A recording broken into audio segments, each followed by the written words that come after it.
Thank you all for joining us. My name is Marian Lopez. My pronouns are she and her, and I work at the Kenneth Young Center.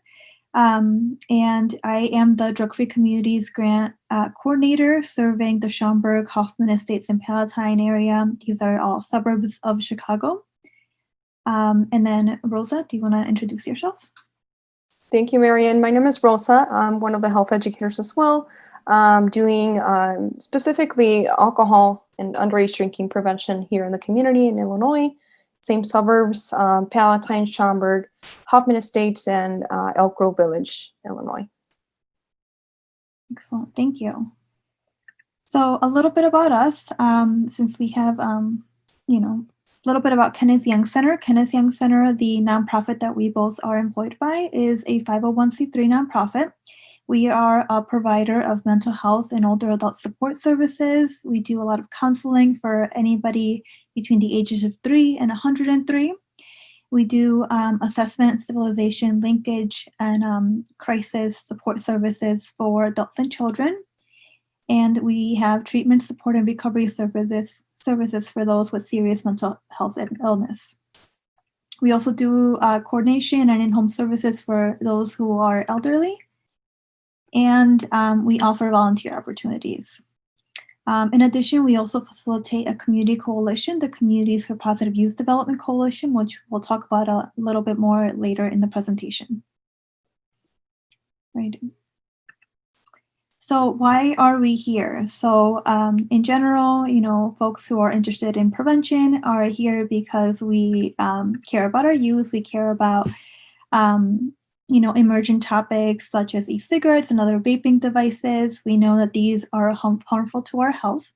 And so most of us are here to educate ourselves about this emerging trend and to protect our kids from the influence of tobacco and vaping industries.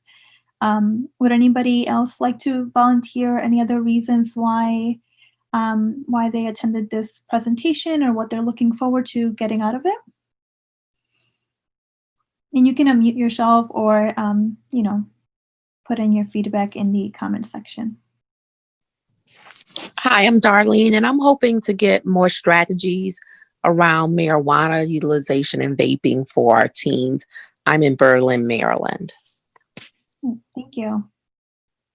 Hi, I'm Susan from Florida, and I think I'm just hoping to hear the information. I think I kind of have a basic knowledge of most of it, but I'd like to hear some of the prevention strategies that you might be able to offer so that I can share those in my community.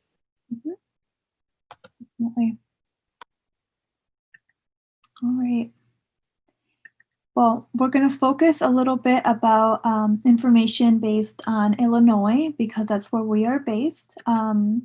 So, I'm sure other states have their local or the statewide youth surveys that they get a lot of their data from. But according to the Illinois Youth Survey, which is a self-reported youth survey, it's conducted every 2 years in the state of Illinois, and it's available to public and private schools serving 8th through 12th graders.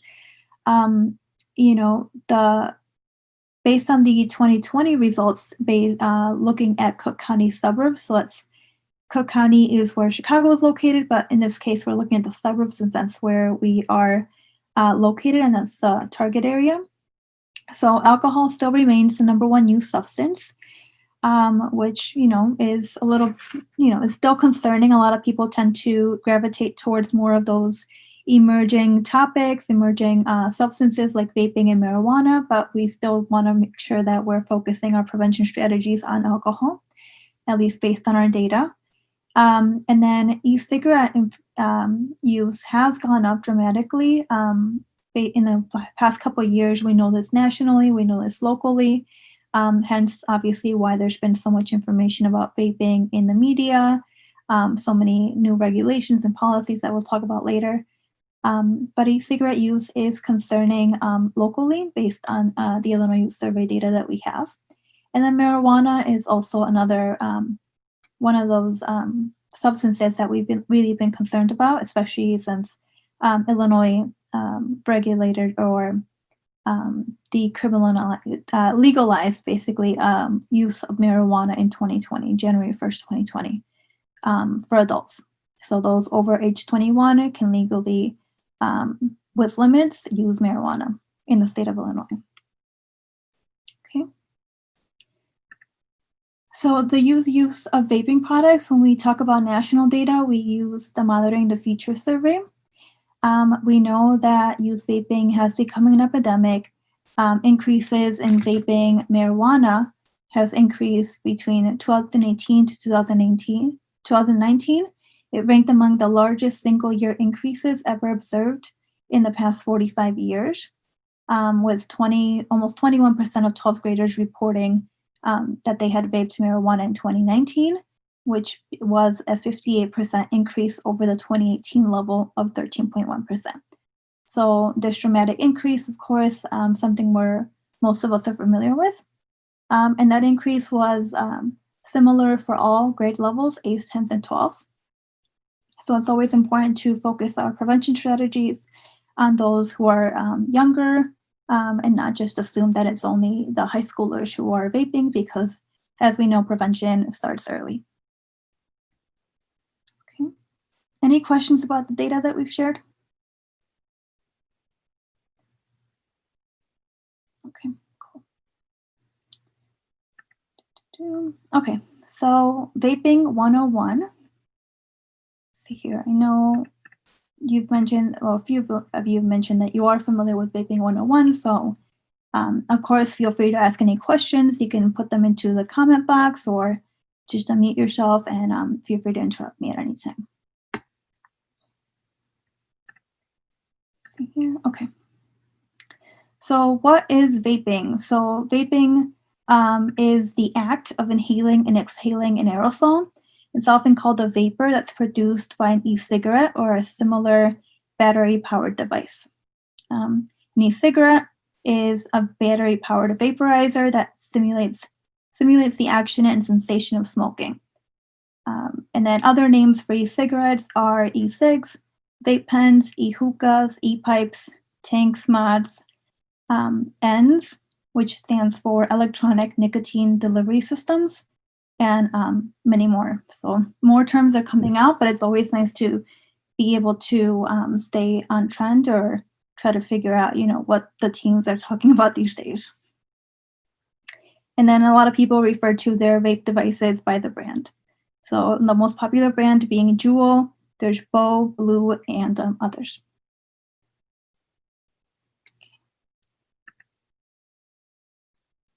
See here, okay. So I want to point out a difference between an aerosol and a water vapor.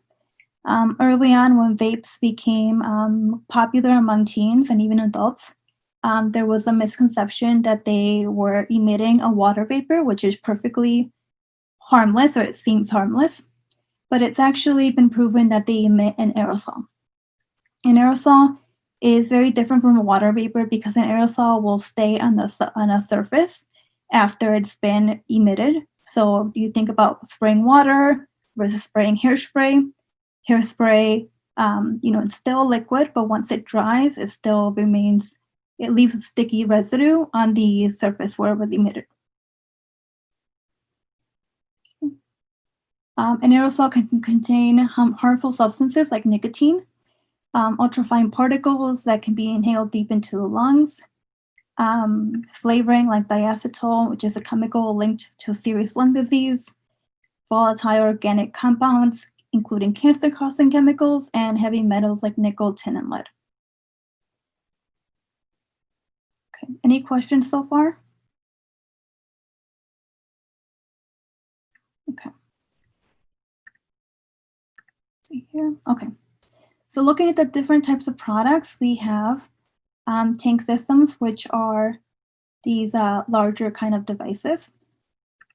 We have vape pens, which are usually very slim. They resemble a pen. Then we have rechargeable e-cigarettes, which have like a battery, or they look more like a USB drive or a flash drive. And they can be connected to sometimes even a computer or something, connected and then charged, and then the battery can be put back into the device. And then we have disposable e-cigarettes. Okay. Common brand names for rechargeable cigarettes are Juul, My Blue, and Bo. and they're frequently sold with pre-filled cartridges or pods. And disposable cigarettes, the common brand names include Zigzag, Vapor for Life, V2, and White Cloud. And while a lot of these are rechargeable, disposable e-cigarettes are, as the name suggests, disposable after the battery is depleted.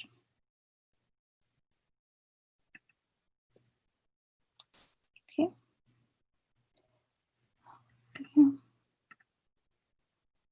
Okay, so when we talk about pods and cartridges, we mention e-liquids and e-juices. These are basically the flavoring, the chemical that goes into the e-cigarette device. And that's what makes it super, super attractive to teens. These flavors come in all sorts of, different tastes, and they include chocolate, cotton candy, fruit punch, gummy bears, banana, peach, lime, and many others. There's literally thousands of flavors out there on the market right now.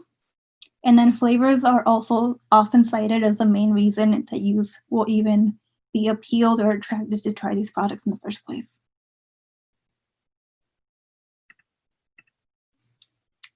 Okay. So according to the CDC, the Center for Disease Control and Prevention, e-cigarettes are not safe for use. Young adults, pregnant women, or adults who do not currently use tobacco products. Originally, e-cigarettes were developed for adults who were trying to wean off the habit of smoking tobacco or combustible cigarettes, as a way for them to decrease their nicotine content. But based on information that we know and research, nicotine is a heavily studied chemical, and we know it can prime the adolescent brain for addiction to other substances. We know that youth who use e-cigarettes are more likely to become traditional cigarette smokers. And then people who start smoking or using tobacco products while they're teens, they smoke more and have a harder time quitting than people who start as adults. And that's because the brain is still developing until age 25 or 26. Okay. And this is information that we know based on many studies. We listed some resources here, including the Surgeon General's Know the Risks website, and then other studies.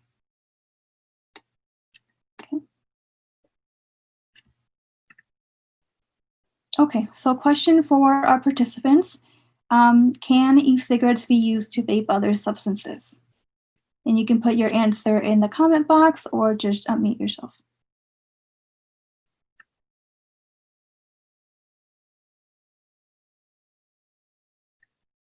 Any thoughts? So we see a few yeses. So yes. Okay. So yes, e-cigarettes can be used to vape other substances. Here we're sharing information from the 2018 Illinois Youth Survey, where we see that teens, used basically, like, instead of just smoking marijuana, they were also starting more and more to vape marijuana, or vape THC, which is the active ingredient in marijuana. And then they continue to consume it in other ways and eating it in food items like brownies, cakes, and candy. So there are different types of e-cigarettes. There are open systems, which require the user to add e-juice or the flavoring, and that can be a substance other than nicotine. And there are closed systems, those that use pre-filled pods, and those can also be altered to have someone vape another substance other than nicotine. And that was actually part of the problem with a lot of those lung conditions that a lot of teens were having early on. I think especially like early last year, or fall last year actually, was that they were using THC or using other chemicals to vape, or they were vaping other chemicals besides the regular nicotine or things that were already, basically you can put any sort of like liquid into a pot and vape it, and that's super dangerous. All right. So why is the vaping of marijuana concerning? Well, again, we know that the youth brain is still developing until age 25 or 26.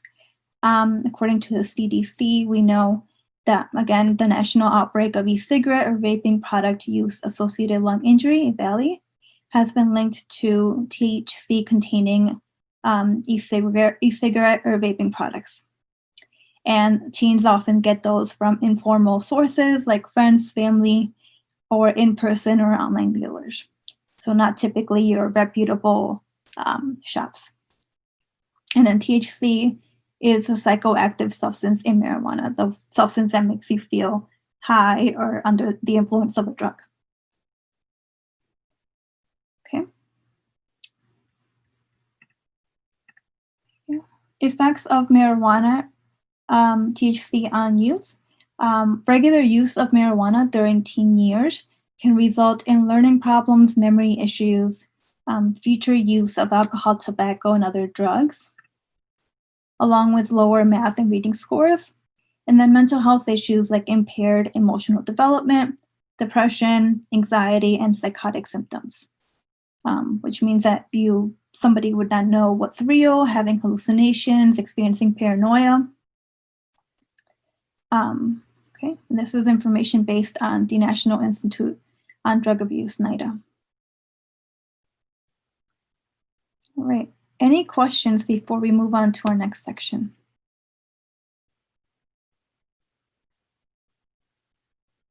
Okay. So tobacco and vaping industries. Let's see here. Sorry, having trouble with my slides. Okay, so true or false? Flavoring is the number one reason youth use tobacco products. You could answer via the chat or unmute yourself. So we have one true from Susan. Yes. So the vaping industry targets youth with sweet, cheap, and easy to obtain products. Okay, so the younger people are more likely to use flavored products than older adults or even young adults. This is an infographic shared from the Truth Initiative, which is a great resource. And then we know that in the US, more than 4 out of 5 young adults ages 18 to 24 who have ever used tobacco reported that their first product was flavored. Flavored tobacco product is higher in younger adults than in older adults, and nearly 3/4 of young adult current tobacco users report flavored tobacco use, compared to just 28.6% of adults over 65. Okay, it's a major appeal, and the industry knows this, and that's why they create these products to target this younger demographic. Okay, so as we mentioned before, e-liquids and juices come in thousands of flavors. A lot of them are fruity and sweet because they appeal to use, and they make vaping seem harmless. Okay.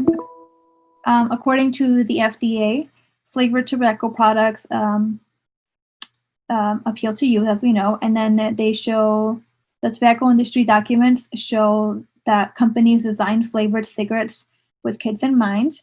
The FDA made it illegal to sell flavored cigarettes except for 2009, but that excluded other tobacco products like cigars, chewing tobacco, or even e-cigarettes. So this has been known for a while now, but obviously e-cigarettes are rather, or have been, kind of new and trending, so there hasn't been a lot of regulation around them.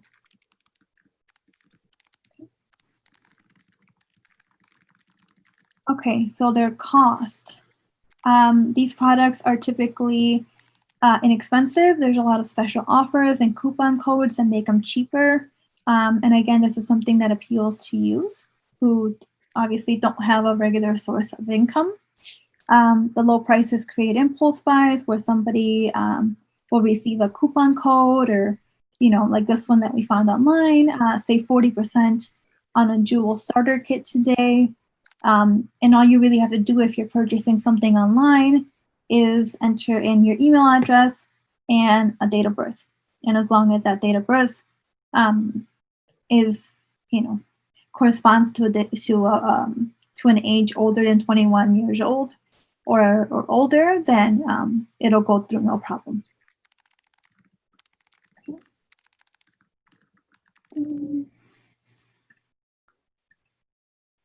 Okay, another reason that e-cigarettes are attractive to teens or young adults is that they're easy to obtain.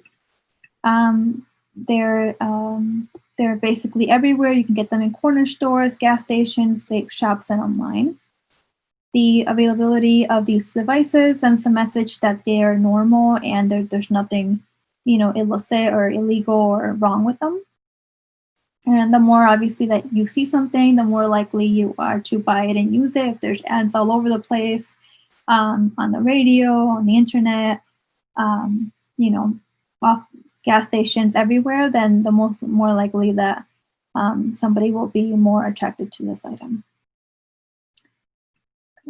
And we know that research shows that kids who shop at stores with tobacco two or more times a week are 64 more likely to start smoking than their peers who don't. So again, exposure increases the risk of somebody using a substance for the first time. Okay. So all in all, are e-cigarettes safe? As we've said before, they're not safe for use. Young adults, pregnant women, or adults who do not currently use tobacco products, and it's according to the CDC, for many of the reasons that we've mentioned. We also know so far that secondhand vape is also unsafe. More research is needed to understand the long-term effects, again, because this product is still relatively new, or at least compared to other substances.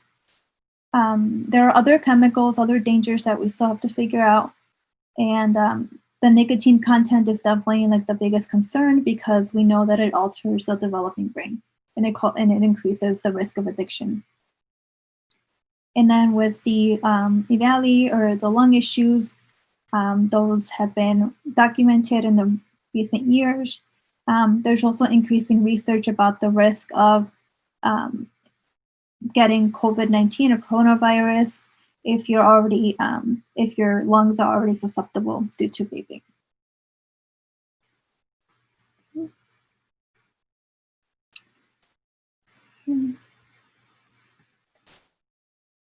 Okay, well, some e-cigarettes may be an effective resource for quitting smoking. The variation in product quality and the lack of regulation make determining the potential of any particular product as a quit aid difficult. So this, like I said before, e-cigarettes were initially created by the tobacco industry to wean adults who were addicted to smoking combustible or traditional cigarettes off that habit with the lower nicotine content.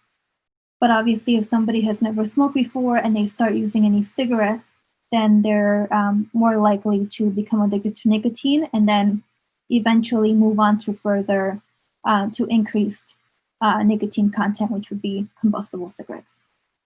So there are some, studies that show that it could be an effective way to wean off the habit, but there's not enough information out there to definitely use it as a tobacco quit aid, if you will. Okay.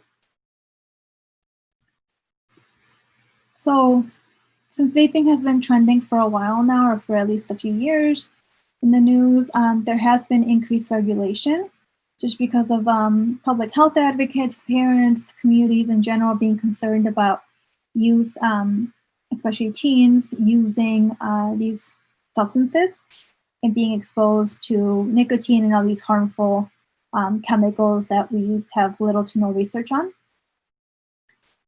So there was a flavor ban enacted earlier this year in February. So the Congress passed a bill to impose stronger restrictions on flavored vaping and tobacco products, flavored specifically because we know that they appeal to youth. It did not include menthol in e-cigarette products that use closed system liquid cartridges. That means that menthol flavors in all forms, including the popular Juul pods, and all flavored liquid nicotine like cotton candy and gummy bear used in disposables and refillable cartridges would still remain on the market. So it was, a regulation that only went halfway into addressing the problem. There's still advocates out there pushing for harsher restrictions. Okay. So because the ban did not cover disposable e-cigarettes, a lot of youth started moving to using those products instead of the more popular Juul brand, which was rechargeable with the pre-filled cartridges.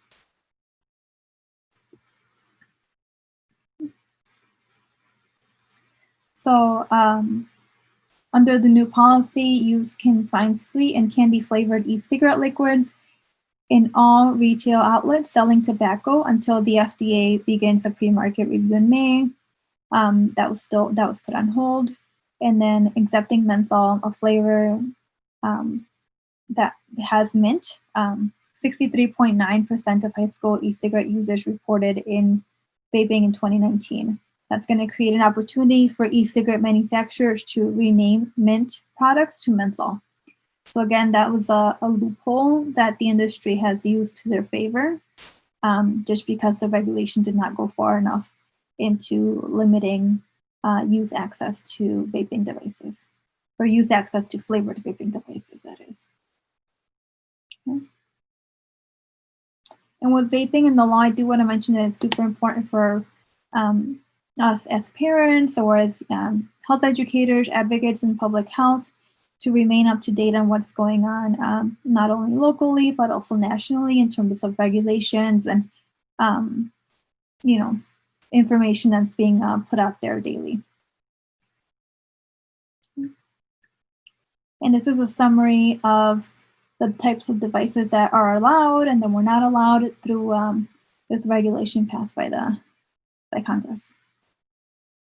So not allowed were the rechargeable devices or the pre-filled devices, and then the disposable ones, including these I think they're called the Thorin drops. That's the brand. The puff bars, which are disposable, and then some of the menthol cartridges. Okay. So we're going to talk a little bit about marijuana legalization. This mostly has to do with Illinois-specific information. So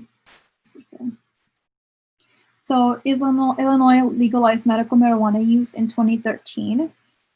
Recreational marijuana was legalized January 1st this year, 2020, for adults aged over 21 years old and older, which means that in-state residents were able to obtain 30 grams of marijuana, while out-of-state visitors were able to obtain 15 grams. All in all, youth under the age of 21 are still not allowed to purchase recreational marijuana. So it's something we always want to stress, that even though recreational marijuana is legal in the state of Illinois, it's only legal if you're older, if you're 21 years or older. And then the same DUI laws that have been in place for alcohol or for any other substance also apply to marijuana use.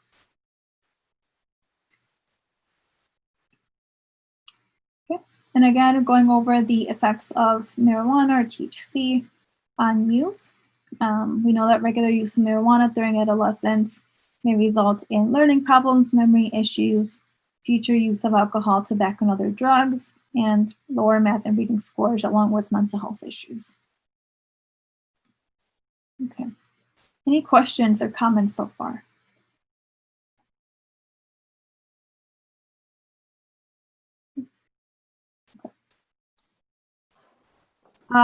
So that concludes the biggest part of our presentation here. I know we talked a lot about vaping, but if you have any other questions or if you want us to focus in a little bit more on a specific topic, let us know in the comments. But now we're going to be moving on to the next steps or what we can do as parents, educators, public health advocates, or whatever role we see ourselves in. So Rosa is going to take it away. Thanks, Marian. And if you don't mind just changing the slides for me, that'd be great. Thank you. Yep. So next steps, that was one of the biggest questions at the beginning of the presentation was what can we do? What are those steps to prevention in our community, in our teens?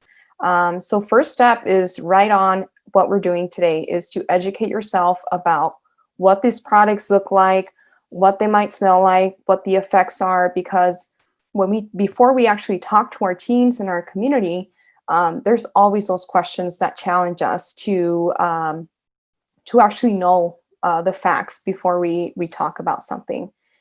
Second step, obviously educating our youth about the effects, making sure that curriculums in the schools, especially high schools, are covering these substances and what the effects are on addiction and substance use. Also knowing the policies and procedures in schools and the laws that we just covered throughout your state, throughout your community.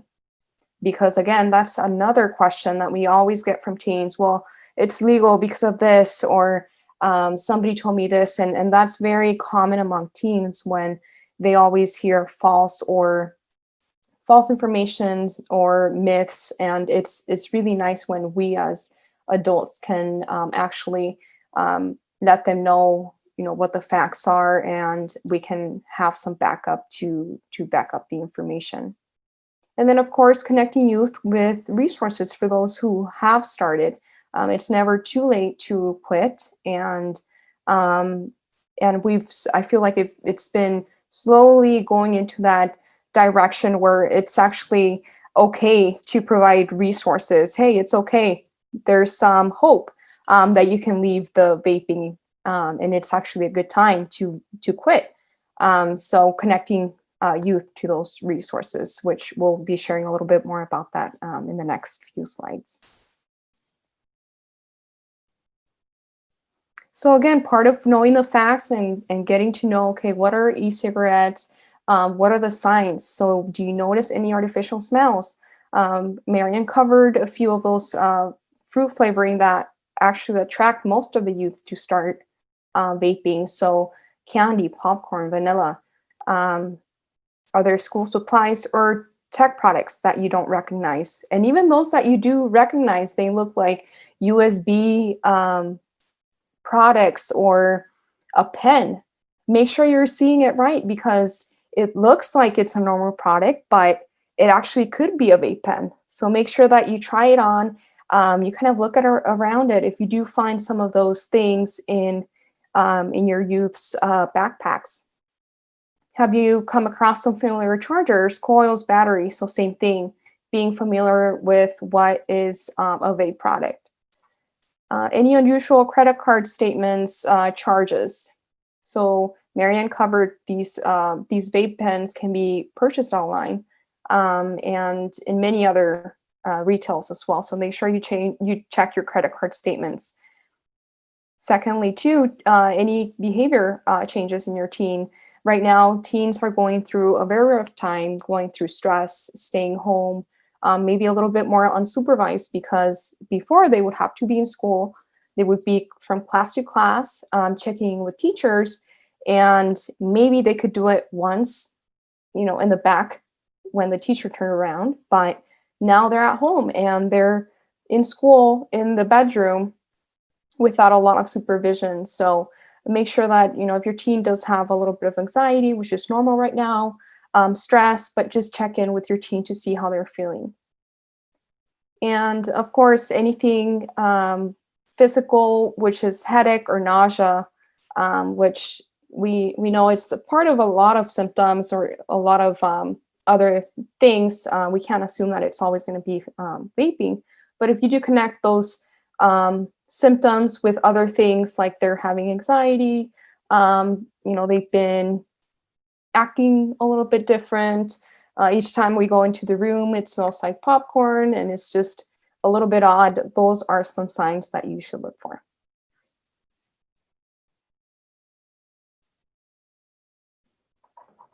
So if you suspect that your child is at risk for vaping or is already vaping, first things, again, know the facts so that before you actually have that conversation, you're prepared as a parent or as an adult. Ask the whys too. Why are they using, or know a little bit of that data that we mentioned at the beginning during the presentation is, okay, well, most of the youth start substance use because of peer pressure. Is your youth using because of peer pressure to look cool? Or is it because they were stressed? Families or parents are going through a divorce and they're feeling stressed about it and they're turning into substance use. And then after that, giving them the skills to actually, have those skills to address why they used substances in the beginning. So, for example, if they were using it because of stress, then set a good example, go on a walk.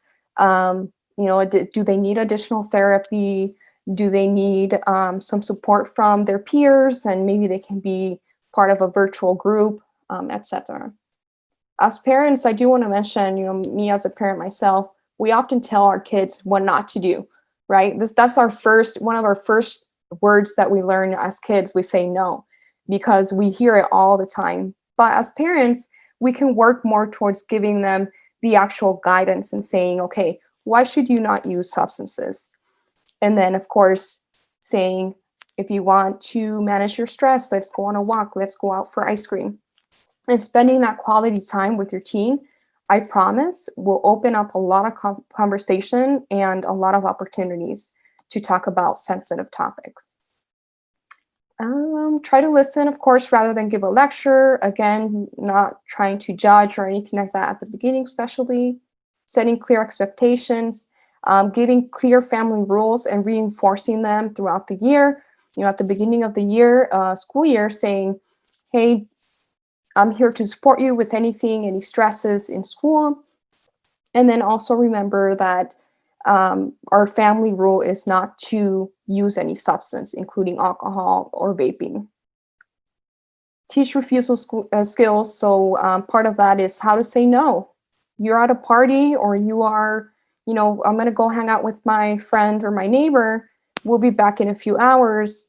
And again, having that chance to talk about, hey, what if this happened? What if you were offered a vape pen? Would you use it? And being open and really listening instead of being judgmental. And for them to actually have that role to think about, okay, well, what if that were to happen? Maybe I'd say, no, I have to come back home, or, you know what, I've heard those things are pretty bad. No, thanks. I know a lot of teens don't have that, that skill to feel comfortable to say no like that. So maybe making some alternatives. Hey, I heard they're giving out free Slurpees at 7-Eleven. We should go check it out, right? So give those scenarios so that they can be prepared when they are in the actual situation.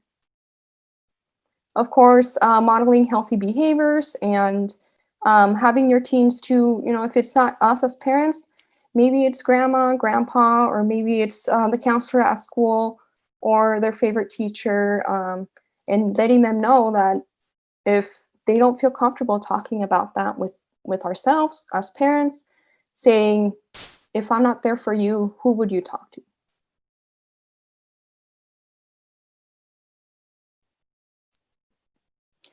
And to help youth quit, there are a lot of resources, but two of our favorite ones. One is My Life Might Quit. These are actual youth coach specialists that support that can support teens via phone, text, or chat. So you can say start might quit and text it over to this number that's on the presentation. And they receive tags if that's an option that they choose to. There's also another website, teen.smokefree.gov, and that's also, again, another resource for you to be able to quit, and encouraging young people to ask a trusted adult. Again, if it's not us, hopefully there is somebody else that can help them. And I really go by that quote that says, it takes a village to raise a child, because it really does. It's not just the parents, it's many people.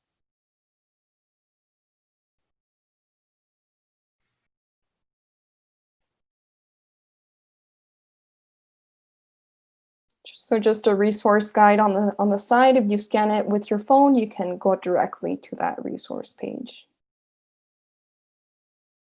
Yeah, and this card was developed with our youth advisory councils, which we'll talk about next. But it was something that they felt like was super helpful, especially since they already were familiar with a lot of their peers who had already started vaping. So it was more about an intervention versus prevention. So at that point, it was more about giving them resources on how to quit if, whenever they're ready to, whenever they're willing to take that next step. And that QR code, it does go to our cpydcoalition.org teen resource guide, which is something that we developed along with our youth advisory councils, which are right here. Yeah, so getting your teens involved into youth groups, it makes a huge difference. And it's always been something that we've kept in mind regarding, after school activities. And now that a lot of schools are not in session, letting them explore those networking opportunities. So through our Youth Advisory Council, we connect youth with adult role models. We help them learn leadership skills. We take them over to some trainings every year so that they can actually learn about the substance use prevention and many other facilitating groups in the community as well, creating projects, connecting with others, and of course opportunities to participate in national trainings like I mentioned. And locally we have a college that supports any volunteer hours that are done through the Youth Advisory Council to be used towards that program. So look at your local colleges as well to see what opportunities they have for discounted tuition or anything where a student comes in, they already have volunteer hours and they could possibly do something for their tuition when they decide to go on to college.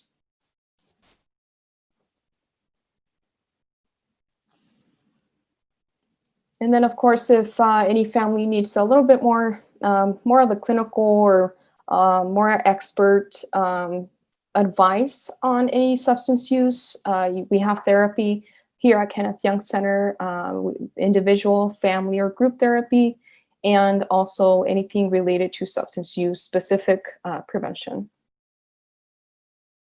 Aside of our clinical side, we also have a coalition, which we mentioned at the beginning. It's a chance for youth from local high schools and parents to come and have a voice and say, hey, I'm concerned about this.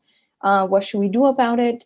So definitely look into coalitions in your community. And if there isn't, I advocate for you to actually start one or start the conversation. A lot of the time you go on to schools as well and let them know, hey, what are you guys doing about vaping? What can I do as a parent, and can I start something? And that's a great place to start.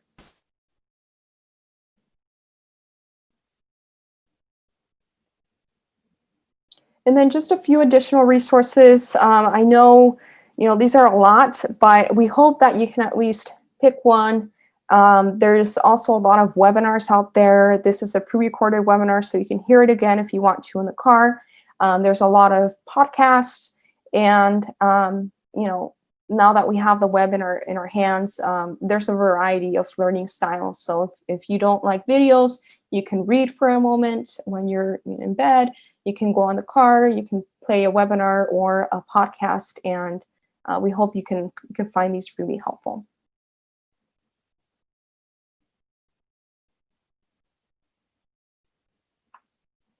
And again, a little bit of information about our coalition.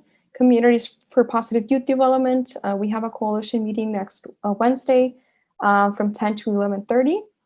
And we hope you can join us. If you're interested, please visit our website and there will be a link to register for the meeting. It's virtually, so I think that's a great advantage for many of you right now. Social media too, we're on Facebook, Twitter, Instagram, email. We're available for you.